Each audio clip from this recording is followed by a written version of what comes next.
ഒരു സിനിമയെ വെല്ലുന്ന ജീവിതകഥയാണ് നടി നിഷ നൂറിൻ്റേത്. ഒരു കാലത്ത് തെന്നിന്ത്യൻ സിനിമയിൽ, പ്രത്യേകിച്ചും 80കളിൽ രജനീകാന്ത്, കമലഹാസൻ തുടങ്ങിയ പ്രമുഖ താരങ്ങൾക്കൊപ്പം തിളങ്ങിയിരുന്ന ഒരു നായികയായിരുന്നു അവർ. എന്നാൽ അവരുടെ ജീവിതം ദുരന്തങ്ങൾ നിറഞ്ഞതായിരുന്നു. ഒടുവിൽ HIV ബാധിച്ച് തിരിച്ചറിയാനാവാത്ത രൂപത്തിൽ ദാരുണ്യമായി മരിച്ചപ്പോൾ ആ കഥ ഒരു വേദനയായി അവശേഷിച്ചു. മലയാളികൾക്ക് മമ്മൂട്ടിയുടെ സൂപ്പർ ഹിറ്റ് ചിത്രമായ അയ്യർ ദി ഗ്രേറ്റ്, മോഹൻലാലിന്റെ എക്കാലത്തെയും ക്ലാസിക് ചിത്രമായ ദേവാസുരം എന്നിവയിലെ ശ്രദ്ധേയമായ കഥാപാത്രങ്ങളിലൂടെ നിഷ നൂറിൻ പരിചിതയാണ്. കൂടാതെ ചുമപ്പ് നട, മിമിക്സ് പരേഡ് തുടങ്ങിയ സിനിമകളിലും അവർ അഭിനയിച്ചിട്ടുണ്ട്.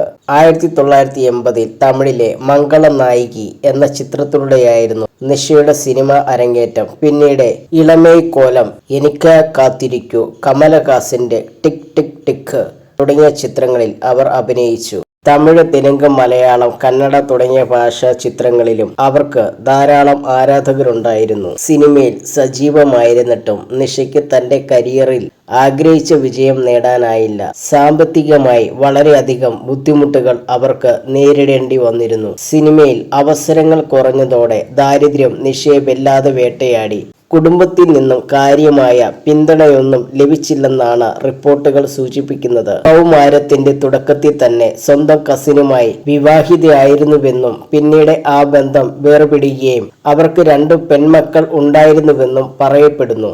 നിഷയുടെ ജീവിതത്തിലെ ഏറ്റവും വലിയ ഹൃദയഭേദമായ ഒരു ഘട്ടം സാമ്പത്തികമായി കഷ്ടപ്പെട്ടപ്പോൾ ഒരു നിർമ്മാതാവ് അവരെ വേശ്യാവൃത്തിക്ക് നിർബന്ധിച്ചു എന്ന കിംവദന്തികളാണ്. ഈ സംഭവം പുറത്തായതോടെ സിനിമാ ലോകത്തു നിന്നും അവർ ഒറ്റപ്പെടുകയും പിന്നീട് ആരും സിനിമയിൽ അഭിനയിക്കാൻ അവരെ ക്ഷണിക്കാതിരിക്കുകയും ചെയ്തുവെന്ന് പറയപ്പെടുന്നു.